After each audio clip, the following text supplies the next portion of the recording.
네, 오늘 본문 말씀 가지고 미리 맛본 천국, 미리 맛본 천국이라는 제목으로 하나님 말씀을 함께 살피도록 하겠습니다. 사순절 기간 동안 주님을 닮아가고 또 주님의 그 길을 따라가기를 결심하는 우리 귀한 성도님들 되시길 바랍니다.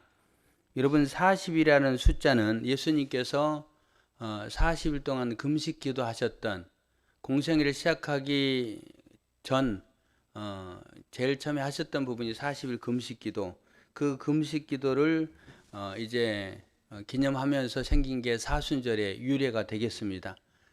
그리고 이 40일이라는 또 숫자는 모세도 40일 기도를 2번 내지 3번 정도 했거든요. 그리고 이스라엘 백성들이 가나안 땅에 들어가기 앞서서 40년 광야길을 가지 않습니까? 그래서 그 40이라는 숫자는 그런 의미가 있어서 이제 고난 주간과 부활절 전에 사순절의 의미를 지키니까 여러분들도 바쁘고 분주한 삶 속에서도 사순절의 그 의미를 기억하고 함께 동참하고 경건한 삶, 주님을 닮아가는 그런 삶을 살아가면 유익하겠습니다. 오늘은 산에 오르신 예수님에 대해서 말씀을 드리고자 합니다. 여러분들은 산에 올라가면 어떤 느낌이 듭니까? 산 정상에 올라가면 제가 그 예전 고등학교 때 학교 다녔던 곳이 이제 경북 구미인데요. 거기에 금오산이 있습니다. 금오산은 그 우리 학교에서 보면은 큰 바위 얼굴, 여러분 책에서 보셨죠? 그렇게 사람의 얼굴 모양이 나타나는 곳이 금오산입니다. 금오산.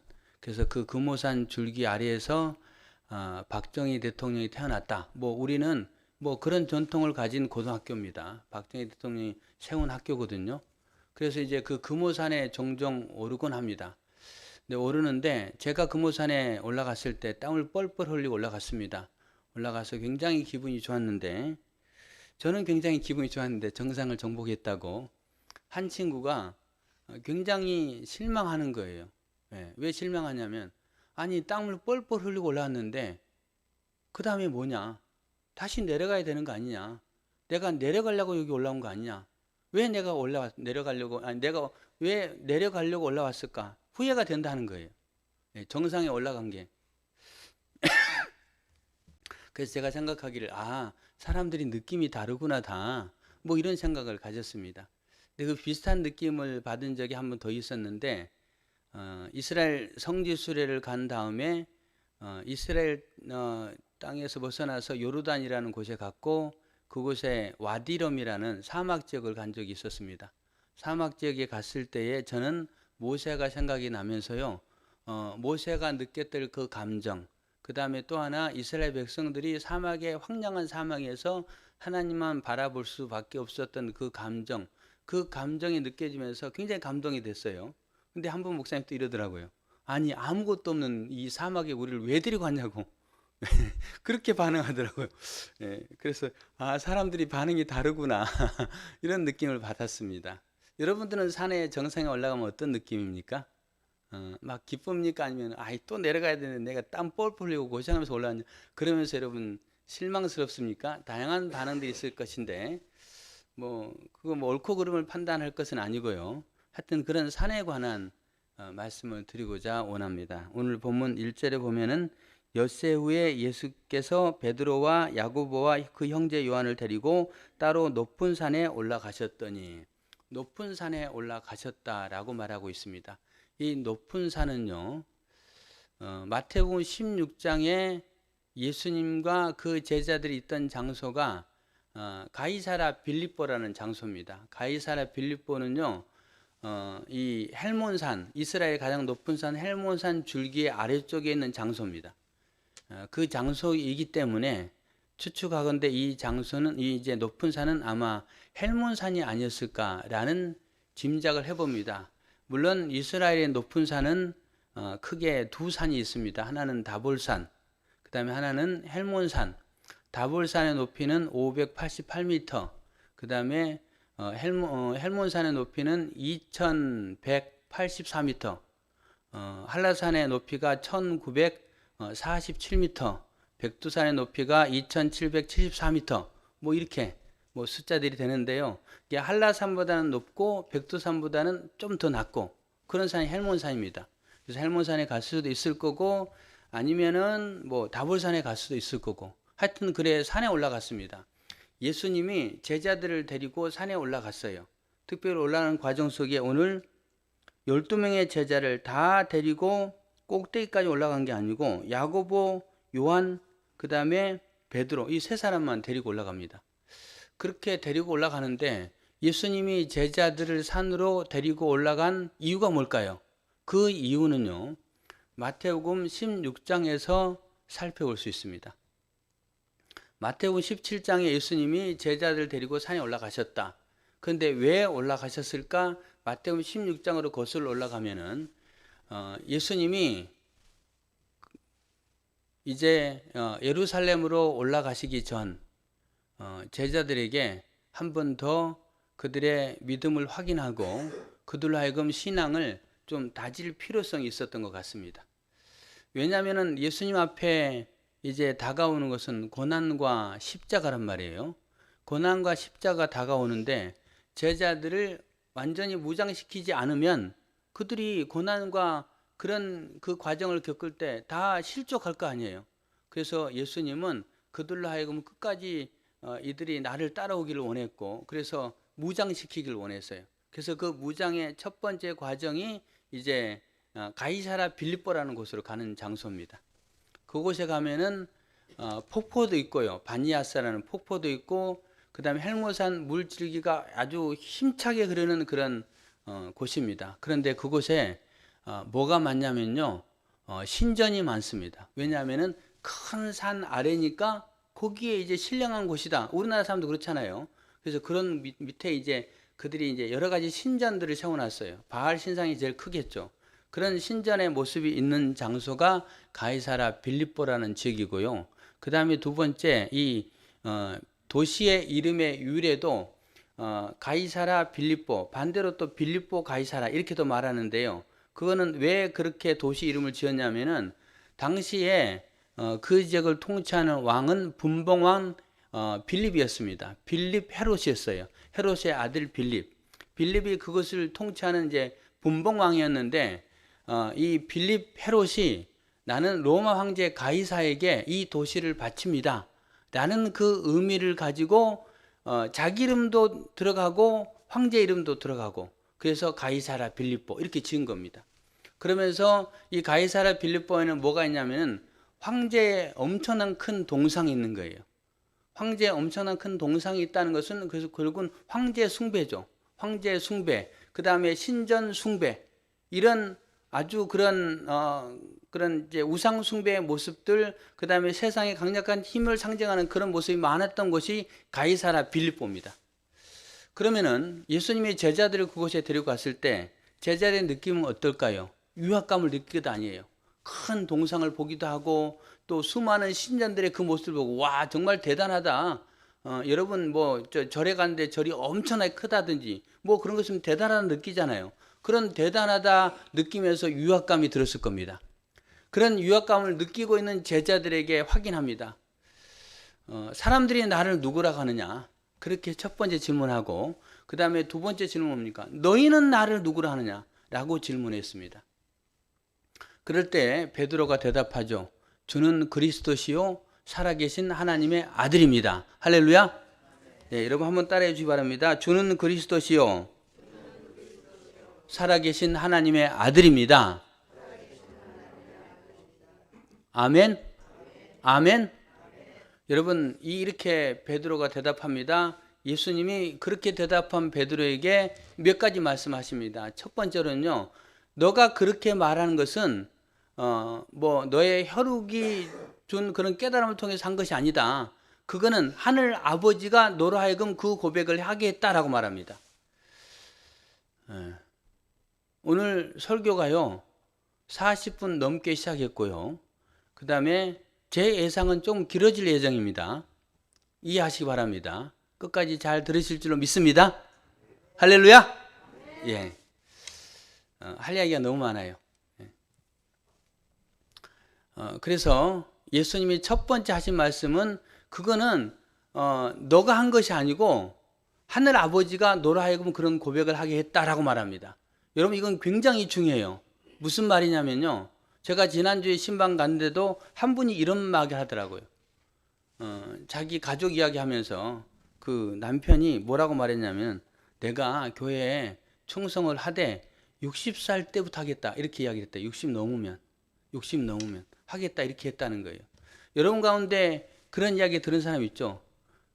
젊었을 때부터 예수님을 믿으면 너무나도 제한이 많은데 하고 싶은 일 다 못하는데 나중에 내가 즐길 거 다 즐기고 그 다음에 나이 들어서 예수 믿으면 이 땅에서도 즐길 거 다 즐기고 그 다음에 예수 믿었기 때문에 천국 갈 수 있고 좋은 거 아니냐, 나 그렇게 하고 싶다라고 말하는 사람들이 있어요. 여러분 이건 엄청난 착각입니다. 오늘 주는 그리스도시요 살아계신 하나님의 아들입니다라는 그 고백에 예수님이 답변한 것에 그거에 대한 답이 나와 있습니다. 이것을 알게 한 것은 네 혈육이 아니고 하늘 아버지가 너로 하여금 알게 했다. 무슨 말입니까? 하나님이 베드로에게 감동을 줬기 때문에 베드로가 고백할 수 있었던 거예요. 주님은 그리스도가 됐습니다. 살아계신 하나님의 아들입니다라고 고백하겠다는 거예요. 그런데 60이 넘어서 아니면 죽기 전에 예수 영접하겠다? 하나님의 감동이 없으면 내 의지로 예수님은 그리스도이십니다라고 절대로 고백할 수 없다는 거예요. 그래서 주님이 우리에게 기회 주실 때, 은혜 주실 때에 가능하면 한 살이라도 젊었을 때에 예수가 그리스도이십니다. 나는 주님 앞에 내 젊음을 바치겠습니다. 너희는 먼저 그의 나라와 그의 의를 구하라. 그리하면 이 모든 것은 너에게 더하시라. 라고 말씀하셨듯이 젊었을 때 가장 먼저 헌신해야 됩니다. 나중에 안 돼요. 왜? 그 헌신은요, 하나님이 감동을 줘야만이 헌신할 수 있어요. 오늘 여러분 어제도 보니까 헌신하고 또 여러분 쭉 이렇게 여러분들과 같이 하면서 헌신하는 분들 있거든요. 그 헌신은요, 하나님의 감동이 있기 때문에 헌신하는 것이지 내 의지로 헌신한 게 아니에요. 여러분 그것을 깨달으시길 바랍니다. 그것을 믿으시길 바랍니다. 그래서 이 고백이 놀라운 고백인데 그건 베드로의 고백이 아니라는 거예요. 제자들의 고백이 아니라는 거예요. 어떤 사람이 이렇게 말합니다.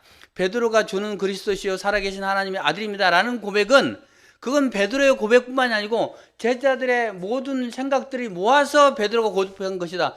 제자들 다 그런 생각을 했기 때문에 그래서 그것을 모아서 베드로가 대표로 고백한 것이다 라고 말합니다. 그러면서 베드로가 고백했다고 해요. 아니요, 이거는 절대로 베드로 고백한 게 아닙니다. 하나님의 감동으로 고백했겠다는 거예요. 그렇다면 여러분에게 제가 여러분 아멘 합니까? 아멘 합니까? 두 번 물었죠. 여러분이 주는 그리스도시요 살아계신 하나님의 아들입니다 라고 고백할 수 있었다는 것은요, 여러분에게 하나님의 은혜가 임했다는 거예요. 할렐루야. 네. 여러분 하나님께 감사하시는 귀한 분들 되기를 바랍니다. 그리고 그 고백한 베드로에게 뭐라고 말합니까? 네 고백 위에 내가 교회를 세우겠다. 그리고 그 교회는 음부의 권세가 이기지 못하리라 라고 말씀하십니다. 그 고백을 가지면 그 고백 위에 내가 교회가 되는 거예요. 할렐루야. 그렇게 고백하는 내가 교회가 되는 거예요. 내가 그리스도의 몸이 되는 거예요. 우리 교회 공동체가 되는 거예요. 그런 것을 주님이 말씀하십니다. 고백하면 내가 교회예요. 교회를 통해서 주님은 역사하시고 교회를 통해서 구원을 이루십니다. 그거예요. 그 다음에 또 예수님이 말씀하시죠. 내가 너에게 천국 열쇠를 주겠다. 네. 그래서 내가 땅에서 매면 하늘에서 매일 것이고 땅에서 풀면 하늘에서 풀리리라. 이건 무슨 말입니까? 베드로가 열쇠를 탁 끌려서 열기만 하면 열린다는 그런 말일까요? 그런 말 아니에요. 베드로는요, 그 열쇠를 가지고 문을 열 수 있는 거예요. 그러나 그걸 여는 분은요, 주님입니다. 내가 열쇠를 꽂아야 주님이 열어주시는데요. 그 이제 응답의 출발점을 할 수 있다는 거예요. 내가 그래서 주님 앞에 기도할 때 주님이 나의 기도에 응답하시고 그리고 나에게 내가 소원한 대로 주님께서 이루어 주시는 거예요. 그 출발점을 할 수 있는 열쇠를 주셨다는 거예요. 열쇠가 문이 열리는 게 아니에요. 열쇠 주셨기 때문에 문고리에 꽂아서 돌릴 수 있는 거예요. 그리고 열어주시는 건 주님이십니다. 그래서 그 열쇠를 주셨다라고 말씀하십니다. 여러분 이렇게 쭉 말씀하시니까 제자들의 마음이 어땠을까요? 들뜨지 않았을까요? 예. 와, 주님이 우리에게 말씀하시구나. 그 신앙 고백을 가지고 너 고백 정말로 좋은 고백이다 칭찬하시면서 그 다음에 뭐 천국 열쇠를 주겠다 뭐 하여튼 등등 이런 말씀, 그 다음에 너희들 위해 교회를 세우겠다. 너무 좋았어요. 그렇게 막 흥분되어 있는데 예수님은 제자들의 믿음을 강화하기 위해서 그리고 데려가셨다고 했잖아요.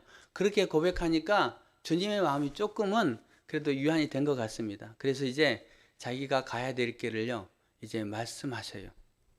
내가 장차 가야 될 길, 내가 조금 있으면 예루살렘으로 올라갈 것이고, 그것이 올라가면 장로들과 대제사장들과 서기관들에게 고난을 받을 것이고, 그리고 그로 인해서 죽임을 당하고, 그리고 3일 만에 다시 살아날 것이다 라고 이야기합니다.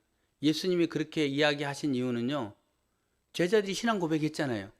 그러니까 그 신앙 고백 위에 내가 조금은 이제 믿음이 간다. 그래서 내가 고난 받을 거다, 내가 죽을 거다라고 말한 거예요. 그렇게 예수님이 말을 했는데요, 베드로가 또 즉시 반응합니다. 뭐라고 반응합니까? 주님, 아니 무슨 말입니까? 주님이 죽으신다느냐? 그런 일은 있을 수 없습니다. 아니 제가 그 일을 안 되게 막겠습니다. 그 표현은 없지만 그런 뉘앙스로 베드로가 말합니다. 아니 주님이 죽으신다니요. 왜? 베드로를 비롯한 제자들은 예수님을 정치적인 메시아, 그 다음에 이스라엘 왕, 또 민족의 구원자, 이런 걸로 생각을 했단 말이에요. 예수님이 죽는다는 거예요. 왜? 그래서 아니 주님 죽을 수 없습니다. 주님이 죽도록 우리는 놔두지 않겠습니다 라고 베드로가 이야기합니다. 그러자 예수님이 뭐라고 말합니까? 그 전에는 베드로야 네 믿음이 크도다, 너 믿음 위에 딱 했는데 이번에 예수님이 전혀 다른 말을 합니다. 이 사탄아 물러가라, 이렇게 분명하게 말씀하는 그 부분들을 보게 됩니다. 베드로를 향해서 사탄이라고 표현합니다. 여러분들에게 누가 사탄이야 라고 말하면 좋겠습니까? 예. 그러면 이러면 큰 상처 받겠죠. 예. 제가 한번 해볼까요? 누굴 향해서 한번 해볼까요? 예. 상처 받을 거예요. 근데 예수님은 베드로에게 그렇게 말합니다. 그렇게 말하면서 너는 나를 넘어지게 한도다. 너는 하나님의 일을 생각하지 않고 사람의 일을 생각한다 라고 심하게 책망합니다. 심하게 책망할 뿐만이 아니고 예수님이 말합니다. 나를 따라오려거든 자기를 부인하고 자기 십자가를 지고 나를 따를 것이니라 라고 말씀합니다. 예수님이 죽겠다라는 말도 충격을 받았는데 너희들도 나를 따라와라, 너희를 부인하고 십자가를 지고 나를 따르라, 이렇게 말하니 제자들의 마음이 어떨까요? 이제는 온통 혼란의 소용돌이 속에 빠져버립니다. 이건 뭐야? 아니 우리가 신앙 고백할 때 주님이 뭐 이렇게 한다고 했는데 갑자기 죽는다 이야기를 하는 거예요. 오늘 본문 이외에도 예수님은 자신이 죽게 될 것과 부활할 것에 대해서 3번 정도, 오늘 본문에 3번을 말씀하십니다. 제자들은 굉장히 심한 충격을 받은 거예요. 아니 뭐 사탄아라고도 말하기도 하고 너무 충격을 받은 베드로를 비롯한 그런 사람들, 그런 시간들이 이제 흘러가기 시작합니다. 그리고 6일이 흐른 거예요. 그래서 오늘 본문에 엿새 후에라는 단어가 등장한 겁니다. 제자들은 신앙 고백했지만 예수님이 죽는다는 그 충격에서 벗어나기가 쉽지 않았어요. 그리고 6일의 시간이 지납니다. 제자들을 사랑하시는 예수님이 어떻게 합니까? 그 제자들을 데리고 산으로 올라가십니다. 특별히 3명의 제자들을 따로 데리고 올라가십니다. 예수님이 택하시는 3명의 제자, 베드로, 야고보, 요한. 여러분 3명의 제자들이 예수님의 최측근이라고 할 수 있습니다. 왜 그들을 택하셨을까요? 그들을 택하신 목적은 2가지입니다. 첫 번째로는 그들로 하여금 앞으로 너희들에게 더 큰 고난이 있을 거다라는 부분에 그들에게 이제 암시하시는 그 부분이 되겠습니다. 그리고 또 하나는 주님이 너희에게 더 큰 고난이 있겠지만 너희들을 더 귀하게 사용하겠다라는 의미도 있습니다. 그래서 결국은 이 3명의 제자들이 어떻게 합니까? 베드로는 초대교회 전체를 이끌어가는 수장이 됩니다. 엄청난 무거운 짐이었죠. 그리고 전생에 의하면 베드로는 십자가에 거꾸로 못 박혀서 순교했다라고 말합니다. 그 길을 베드로가 가야 됩니다. 2번째 야고보. 야고보는 어떤 역할을 감당합니까? 12제자 가운데 가룟 유다 빼고 11명의 예수님의 제자요 사도, 그 가운데 첫 번째 순교자가 됩니다. 헤로당에 의해서 첫 번째 순교의 제물이 돼요. 그 다음에 3번째 사도 요한, 세례 요한 아니죠. 사도 요한, 예수님의 제자 요한은 어떻게 합니까? 그는 다른 다른 제자들이 다 순교당한 다음에 그는 마지막까지 남아서 교회를 돌보고 또 교회를 이끌어 나가고 그리고 주님으로부터 받은 마지막 종말론적인 환산을 가지고 또 그것을 가지고 교회 가르치고 또 책을 기록하고 그런 역할들을 감당합니다. 그래서 세 명의 제자는 엄청난 큰 역할을 감당해요. 그렇지만 그들에게 더 큰 고난도 분명히 닥쳤습니다. 여러분, 그렇게 해서 주님이 세 명의 제자를 선택하신 거예요. 그렇게 세 명의 제자를 선택하셔서 높은 산에 올라가셨습니다.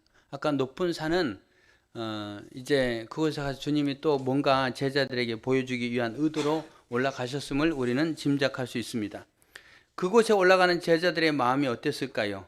제자들의 마음은 아까 말한 대로 혼란과 낙심과 상심이 되어 있는 상황이었습니다.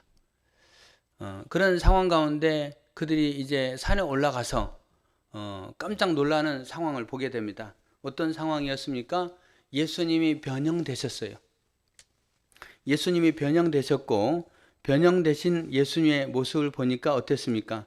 그의 얼굴이 해같이 빛났고 그의 옷은 또 휘어졌더라 라고 말합니다. 이 해같이 빛났다, 휘어졌다. 여러분, 빛이 뭡니까? 광명이잖아요. 하나님이 세상을 창조할 때 빛이 비쳤잖아요. 그 빛의 의미도 살필 수 있겠습니다. 예수님이 빛이라는 거예요.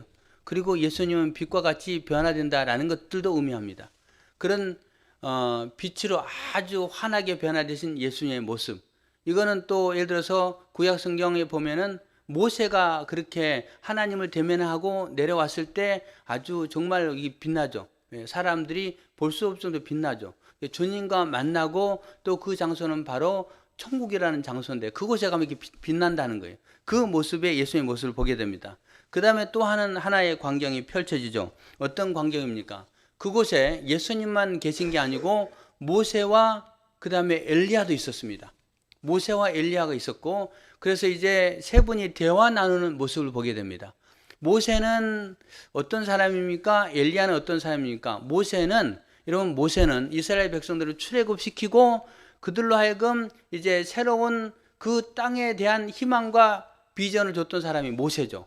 그리고 모세는 율법의 대표입니다. 모세를 통해서 율법을 주잖아요. 그런 모세. 그 다음에 엘리야는 어떤 사람입니까? 엘리야는 아합 왕과 이세벨 왕비 때, 그때 아주 그 정말로 종교적으로 타락한 그 시대에 이스라엘 백성들에게 빛 대신 하나님을 증거하면서 그들로 하여금 신앙으로 돌아오게 만들었던 그런 선지자.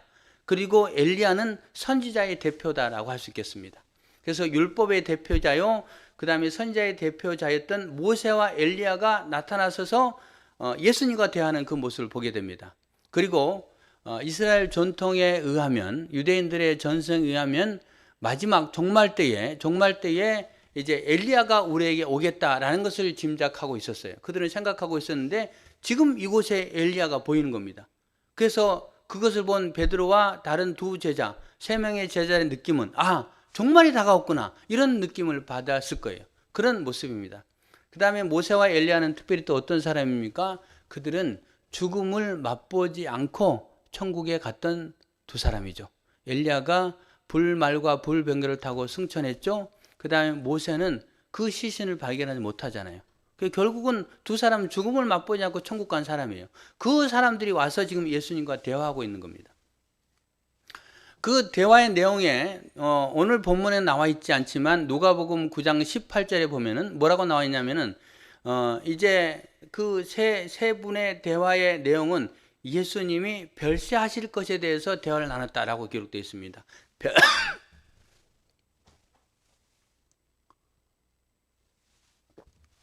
별세라는 단어가 등장해요. 별세. 여러분, 별세라는 단어는 원어적인 부분에 보면은 엑스호도스라는 단어입니다. 이거는 다른 말로 하면 엑소더스. 엑소더스는 뭡니까? 탈출, 출애굽을 말하는 겁니다. 그래서 예수님이 별세하셨다는 것은요, 뭘 의미하냐면요, 이 땅에서 죽으셨다, 돌아가셨다라는 그 의미만 있는 게 아니고요, 이 세상, 악이 가득하고 고난과 슬픔과 또 여러 가지 많은 그런 일이 있는 이 세상, 불완전한 이 세상에서 떠나셨다, 이 세상에서 탈출하셨다, 새로운 세상으로 가셨다라는 의미가 별세의 의미입니다. 그래서 어, 이 모세와 엘리야와 예수님과의 대화는 바로 그런 의미로 예수님이 새로운 세상으로 가시는 거, 그 다음에 예수님께서 새로운 세상을 창조하시는 여러 가지 의미의 그 의미를 내포하고 있는 단어가 별세라는 단어입니다. 그래서 별세하셨다라는 그 부분에 대화를 나누는 모습이 오늘 본문에 기록되어 있습니다.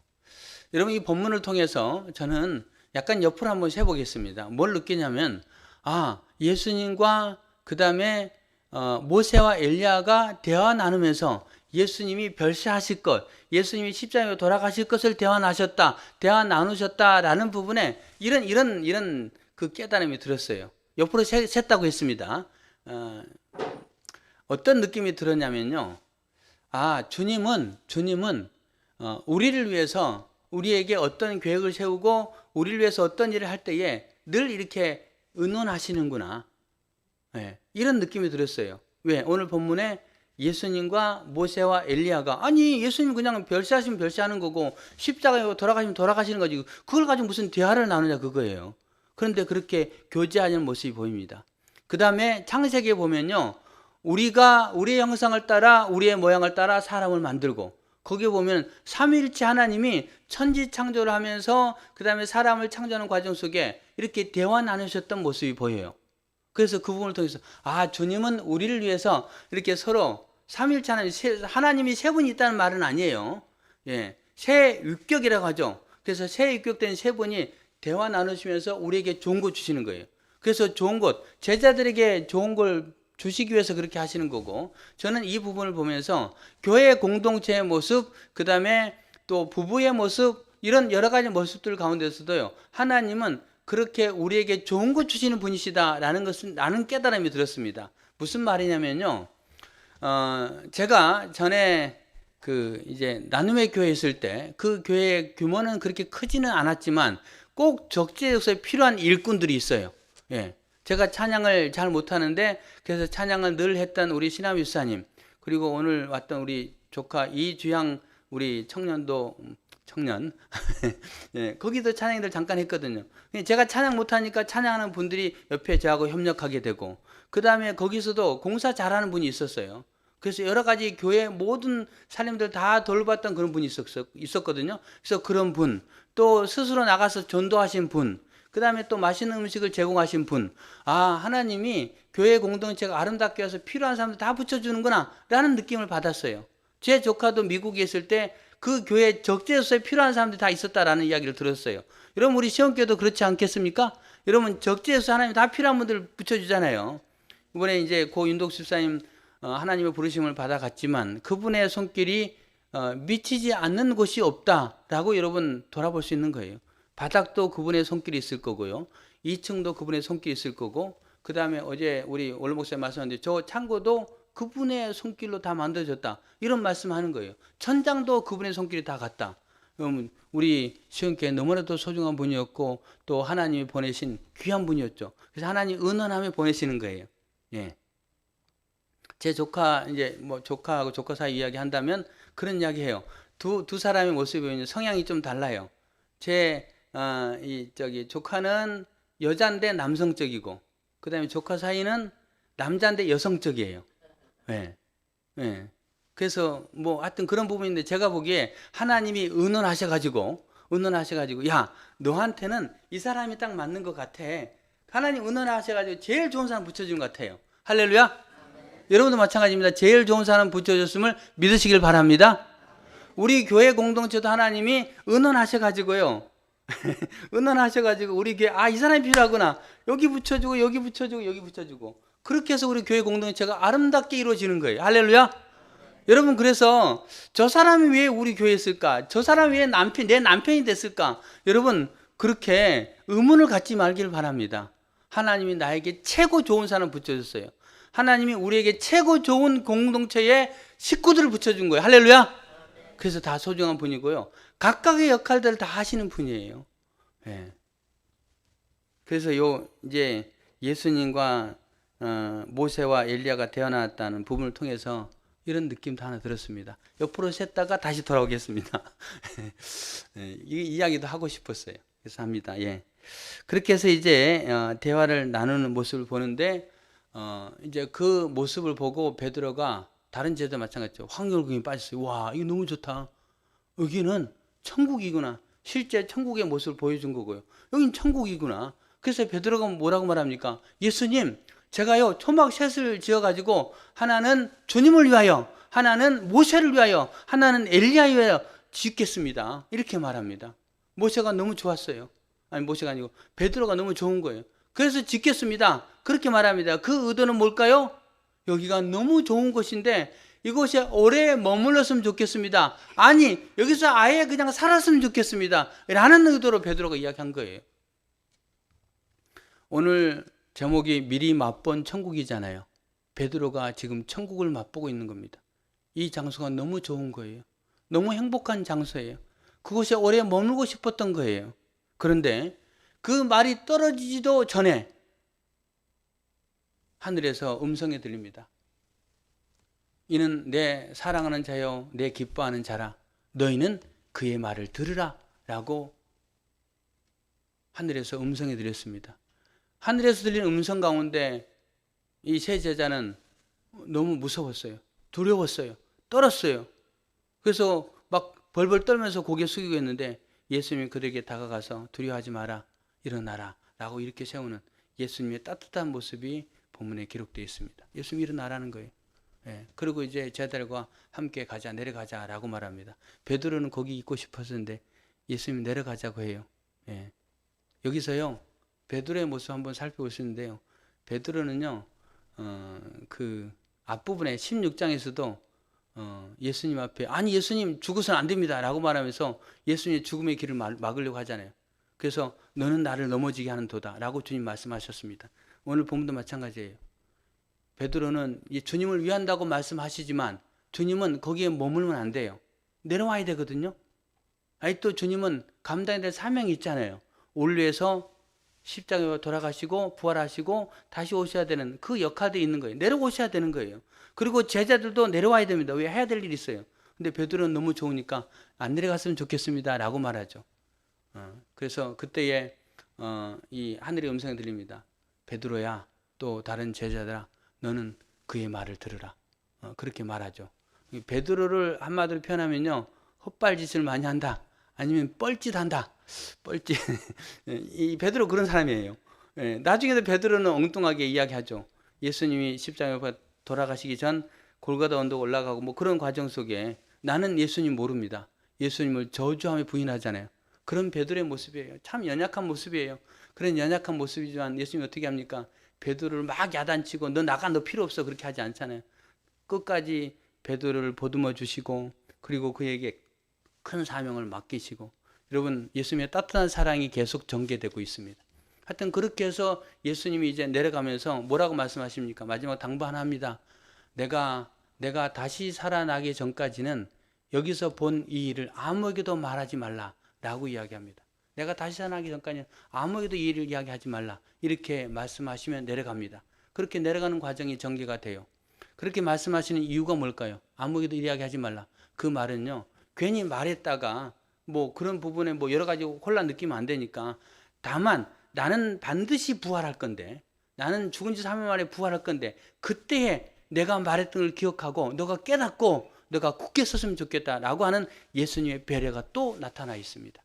자, 오늘 본문에 이런 내용입니다. 이 내용을 통해서 이제 말씀을 요약하겠습니다. 요약하면서 두 가지를 오늘 교훈을 통해서 얻고자 합니다. 첫 번째로는 예수님은 이런 모든 것들을요 제자들을 위해서 보여주셨다는 겁니다. 제자들을 위해서. 여러분 예수님은 고난의 길을 가야 돼요. 십자가를 지시고 돌아가셔야 됩니다.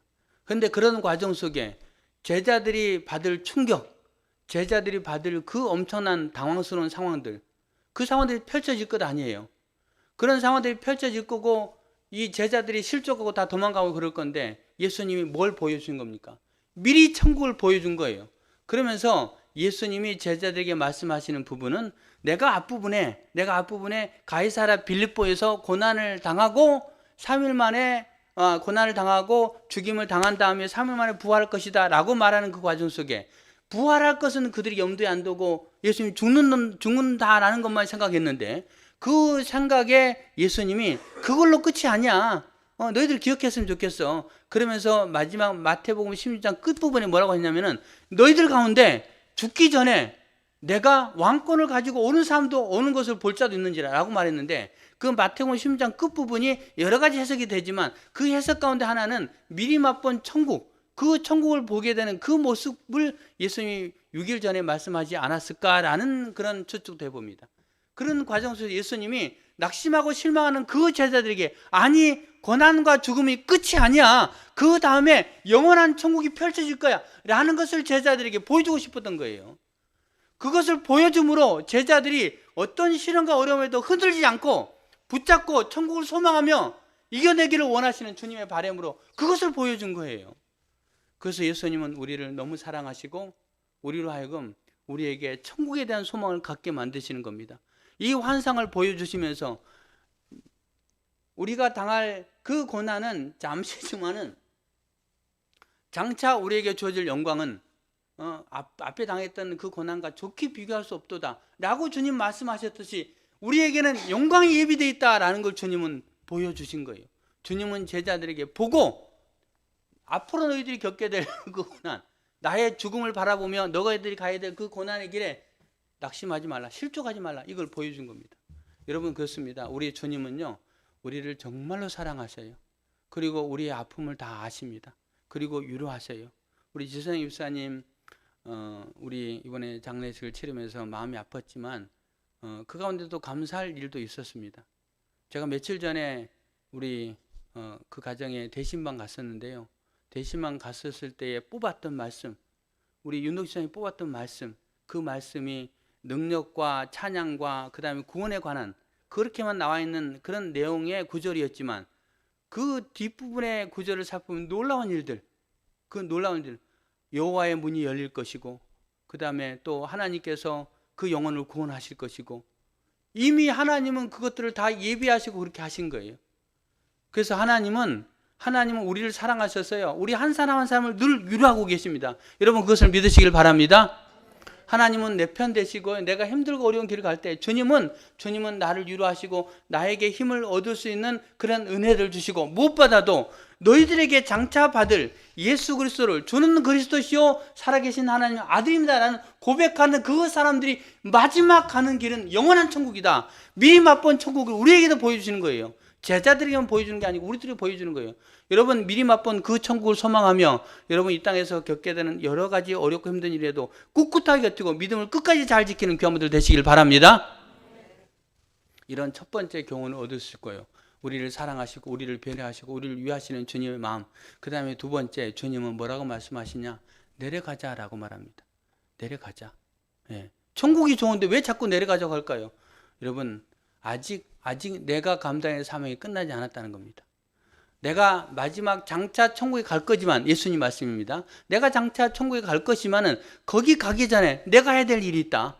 예수님 그래서 내려가자는 거예요. 예수님 하실 일이 뭡니까? 내려오셔서 예루살렘에 들어가셔서 고난을 받으시고 죽임을 당하시고 그리고 부활하시고 승천하실 일, 그리고 다시 오실 일, 그 모든 일들을 주님이 하셔야 되기 때문에 내려가자고 한 거예요. 그리고 또 하나, 제자들은 마찬가지입니다. 내가 이 일들을 감당할 거고 너희들도 내가 가던 그 길, 자기를 부인하고 자기 십자가를 지고 나를 따를 것이니라, 그 일들을 너희들도 감당한다 라고 주님이 내려가자 하시는 거예요. 여러분, 이 내려가자라는 그 부분에는요, 몇 가지 의미로 나눌 수 있습니다. 내려가자, 얼른 십자가를 지고 가자라는 말입니다. 이제 십자가 지러 가자, 첫 번째. 그 다음에 두 번째, 내려가서 우리가 해야 될 사명을 감당하자. 그리고 마지막, 골고다도 같이 가자라는 그런 의미가 있습니다. 그래서 내려가죠. 우리가 감당해야 될 사명 뭐냐? 우리에겐 천국이 예비되어 있는데요, 주님은 우리에게 내려가라 하십니다. 우리는 주님의 그 황홀공도 맛볼 필요가 있는 거고요, 주님의 은혜를 받아야 됩니다. 그래서 우리는 높은 곳에 올라가야 돼요. 주님을 만나는 높은 곳 올라가시는 경험들 되기를 바랍니다. 예배가 그 높은 곳이에요. 우리가 받은 은혜가 높은 곳이에요. 그래서 은혜를 사모해야 돼요. 내가 은혜를 받아야만이 그 은혜를 붙잡고 내가 내려갈 수 있는 거예요. 나의 사명을 감당하기 위해서. 여러분, 그래서 올 한 해 정말로 은혜를 많이 받으시길 바랍니다. 주님을 막 만나시길 바랍니다. 퀴즈를 통해서, 기도를 통해서, 또 찬양을 통해서 주님 만나야 돼요. 예배를 통해서 주님 만나야 돼요. 은혜 받아야 돼요. 내가 은혜 받아야만이, 내가 미리 맛본 천국, 그 천국을 맛봐야만이 그 다음에 내가 사명 감당할 수 있는 거예요. 우리가 감당해야 될 사명, 우리 교회 공동체에서 감당해야 될 사명, 어떤 것이 있을까요? 전 두 가지로 이야기하고 싶습니다. 하나는요, 교회 공동체 안에요, 신앙생활을 10년 했고 20년 했는데 여전히 어린 나이에 머물러 있는 사람들이 있습니다. 여전히 어린 나이에 머물고 있는 사람이 많이 있어요. 오늘 여러분 보이지 않는 사람들이겠죠. 함께 예배 드려야 될 건데, 우리 청년들을 비롯해서 또 여러 집사님들을 비롯해서 그런 사람들이 신앙생활 20년을 했음에도 불구하고 10년을 했음에도 아직 어린아이잖아요. 그 어린아이 어떻게 되는 거예요? 그 어린아이 우리가 돌봐야 되는 거예요. 우리가 돌봐야 되는 겁니다. 그래서 여러분, 우리가 남전도회, 여전도회 청년의 기관을 구성했잖아요. 그럼 내려가서 우리가 감당해야 사명, 우리 시온교회 성도님들이 감당해야 사명, 여러분 각 기관에 소속된 회원으로서 감당할 사명은요, 그 사람들을 돌아보는 거예요. 여러분, 토요일 날이나 주일 아침에 열심히 전화하시길 바랍니다. 물론 저도 전화하지만 여러분들 열심히 전화하고 토요일 날 연락하시기 바랍니다. 기관의 임원들 그렇게 하시길 바랍니다. 그리고 기관의 임원들도 각각 다 이렇게 조 편성하고 모여서 나는 토요일 날 누구에게 연락하겠습니다. 누구를 꼭 챙겨서 주일 날 데리고 오겠습니다. 하시기를 바랍니다. 그게 우리에게 맡긴 사명이에요. 여러분 그 사명 감당하는 교회분들 되기를 바랍니다. 그래서 다음 주에 여러분 남전도에 누구, 여전도에 누구 아는데 그럼 제가 물어볼 수 있어요. 신하무 집사님 아니면 강대인 장로님 오늘 왜 박임 집사님 안 왔어요? 그럼 알고 있어야 돼요. 아파서 아니면 무슨 일 있어 뭐 그렇게 알고 있어야 돼요. 또 내가 제가 물어보는 정인영 집사님 왜 이수기 집사님 안 왔어요? 물어볼 수 있는 거예요.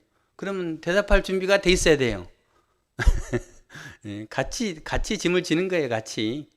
그리고 그걸 위해서 우리 주님이 나에게 내려가라 하라는 거예요. 천국이 좋죠. 어떤 분이 저한테 며칠 전에 천국 가고 싶어요 목사님 그러더라고요. 천국이 좋아서. 천국이 좋죠. 천국 가고 싶죠. 그러나 그거는 우리에게 이제 예비돼 있어요. 약속돼 있어요. 그런데 주님이 아직도 우리를 부르지 않는 이유는 너 사명 아직 감당 못했다. 그거 하고 와라. 그래서 주님이 아직 우리를 부르시지 않는 거예요. 그러면 내가 감당해야 되잖아요. 그래서 우리 주변에 우리 남전도 여전도에 청년에 소속된 그 회원들을 돌봐야 되는 겁니다. 그들을 강권해서 이 자리를 채워야 되는 거예요. 그 다음에 또 하나 내려가서 우리가 해야 될 일 가운데요. 부흥회라는 단어를 여러분 살피고자 원합니다. 여러분들 기도할 때에 그렇게 기도해요. 이런 기도하죠. 하나님 우리가 이 자리를 다 채우지 못해서 죄송합니다. 오늘 장로님도 그런 기도를 하셨어요. 다 채우지 못해서. 여러분 부흥을 어떻게 생각하냐면 이 자리가 채워지는 걸 부흥으로 생각해요. 여러분 이제 생각을 바꾸시길 바랍니다. 부흥은 이 자리에 채워지는 거 아니에요. 이 자리가 채워지는 게 부흥이 아니고요. 여러분 한 사람 한 사람이 하나님 말씀으로 은혜로 뜨거워지는 거예요. 내가 뜨거워지는 거예요. 그게 부흥이에요. 여러분 저는 우리 시온교회가 이 자리 가득 채워진 거 그거 원하지 않습니다. 지금은 원하지 않아요. 왜? 채워지면 여러분 관리가 될까요? 돌볼 수 있을까요? 불가능할 것 같아요. 제가 보기에는. 그건 너무 힘들 것 같아요. 안 될 것 같아요. 왜? 지금은 뭐 공사하고 뭐 한다고 저도 전화 제대로 못 하는데요. 어제 토요일 날 전화해야 되고 오늘 아침에도 전화해야 되고 또 신방도 가야 잘 못해요. 못 하는데 인원이 많아졌는데 그 많은 사람들 다 돌볼 수 있을까? 쉽지 않아요. 그래서 그 부흥이라는 관점은요. 내가 부흥하는 거예요. 내 신앙이 부흥하는 거예요. 그 부흥이 되면요. 그 다음에 자동적으로 부흥이 됩니다. 자동적으로. 이번에 미국에 지금 제가 대학교 이름이 생각이 안 나는데 그 대학교에서 부흥이 일어나고 있습니다. 수요 저녁 예배 때에 그들이 기도했고 그 다음에 말씀을 들었고 했는데 거기에 뜨거운 은혜가 임한 거예요. 뜨거운 은혜가 임했고 사람들이 막 기도하기 시작합니다. 뭐 24시간 기도합니다. 그리고 그 다음날도 집회가 이어지고 계속 이어지는데 사람들이 미어 터져요. 막 들어와요. 무슨 말이에요? 그 안에 부흥이 일어나면 자동적으로 사람들이 그 부흥 있는 곳으로 오게 돼 있다는 거예요. 여러분 저는요. 무릇 있는 자는 받아 넉넉하게 되고 없는 자는 그 있는 것까지 빼앗기리라. 이 성경 단어를 늘 마음속에 기억합니다. 예, 무릇 있는 자는 더 풍성하게 되고 없는 자는 그 있는 것까지 빼앗기리라. 이게 무슨 말일까요? 내가 있으면요, 나는 더 풍성하게 되는 거예요. 여러분, 그거 원리는 경제적인 원리하고 비슷합니다. 어떤 원리입니까? 돈을 가진 사람이 돈 벌잖아요. 예, 돈 없는 사람은 절대 돈 못 벌어요. 여러분, 뭐 아파트 값이 뭐 내려가고 또 올라가고, 주식이 올라가고 내려가고, 뭐 또 뭐 비트코인이 올라가고 내려가고, 돈 있는 사람은 투자하잖아요.